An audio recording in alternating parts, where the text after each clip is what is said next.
Contributions, along with those of future immigrants, will help shape our country for future generations. From Albert Einstein to former Secretary of State Madeleine Albright to Google co-founders Sergey Brin, naturalized US citizens have had a profound impact on our country and the world. And I would add to that, other naturalized famous citizens are our former governor of California, Arnold Schwarzenegger, actors such as Michael J. Fox, Jane Seymour, Roma Downey, Alexander Graham Bell, inventor of the telephone in years past, Henry Steinway, a piano builder who builds such a nice, great piano that is still in use today, Louis Chevrolet. Any idea what Louis is famous for? Designing an American icon, the Chevrolet car. We still drive it today. David Buick, American auto manufacturer. And one of the leading scientists in America's space program, Wernher von Braun. All of these and others have had a profound impact on our country and the world. But an even greater impact has been made by the millions of naturalized US citizens such as yourself, who, while not widely known, have strengthened the fabric of our society by becoming local business owners, teachers, and service members, and by raising their children here as first-generation American citizens. As President Barack Obama stated, America is a place that has drawn enterprising men and women from around the world who have sought to build a life as good as their talents and hard work will allow.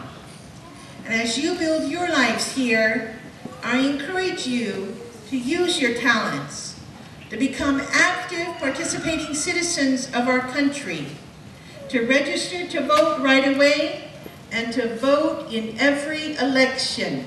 Every voice, every vote is indeed important in our country. And to give back to your adopted country and to your community through service. Whether you contribute by volunteering with a local organization, running for public office, or simply casting your vote on election day, you will carry on our nation's proud heritage as a nation of immigrants. So in a moment, you will take the oath of allegiance to the United States, and you will indeed become a citizen of the United States. For some of you, this has been a bit of a journey to get to this point. You may have had to wait quite a few years just to become a resident. Then you might have had to wait 5 years to become a citizen. For the actual interview and test, you probably didn't have to wait very long, but you might have had some sleepless nights, some worrying, some burning the midnight oil, learning about the history of our great country, learning about great presidents such as George Washington and Abraham Lincoln. But now, today is a day of celebration for you.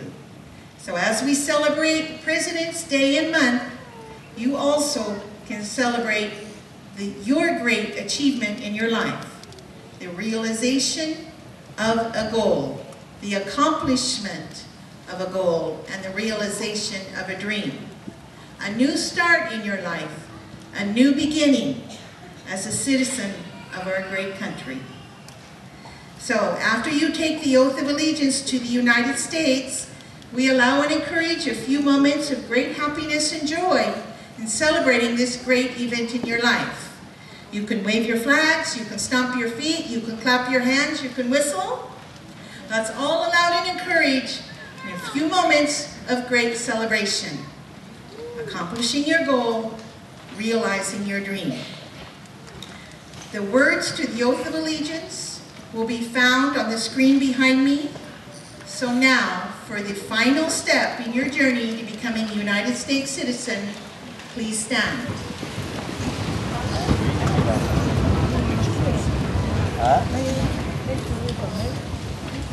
Please raise your right hand and repeat after me as loudly and firmly as possible. I hereby declare on oath that I absolutely and entirely renounce and abjure all allegiance and fidelity to any foreign prince, potentate state, or sovereignty, of whom or which I have heretofore been a subject or citizen, that I will support and defend the Constitution and laws of the United States of America against all enemies, foreign and domestic, that I will bear true faith and allegiance to the same, that I will bear arms on behalf of the United States when required by law, that I will perform non-combatant service in the armed forces of the United States when required by law, that I will perform work of national importance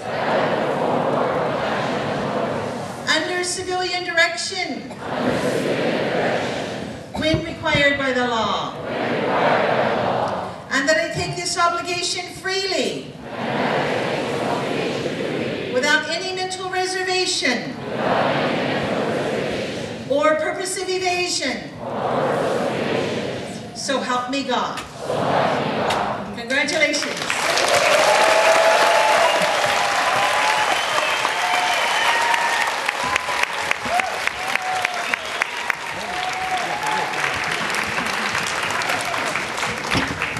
You are now a citizen of the United States.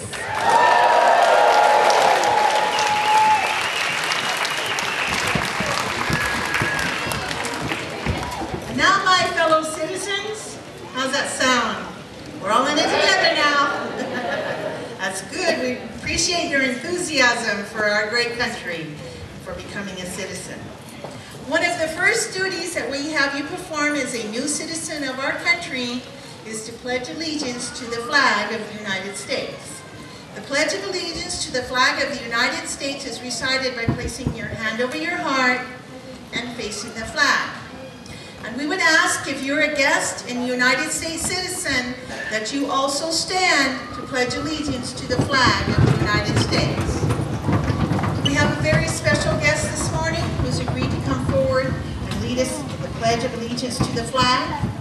He wrestles with the WWF under the name of Ezekiel Jackson. Would Ricklon Stevens please come forward to lead us in the Pledge of Allegiance to the flag?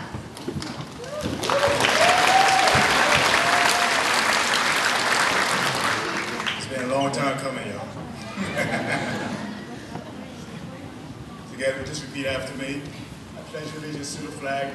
I pledge allegiance to the flag Of the United States of America. of the United States of America And to the republic. and to the republic For which it stands. One nation, under God, indivisible, with liberty and justice for all. Thank you very much, guys.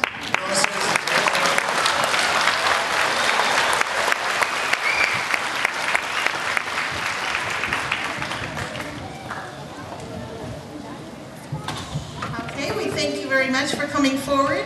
And I want to say it is a great honor and privilege for me to present to you your certificate of naturalization. On behalf of CIS, congratulations.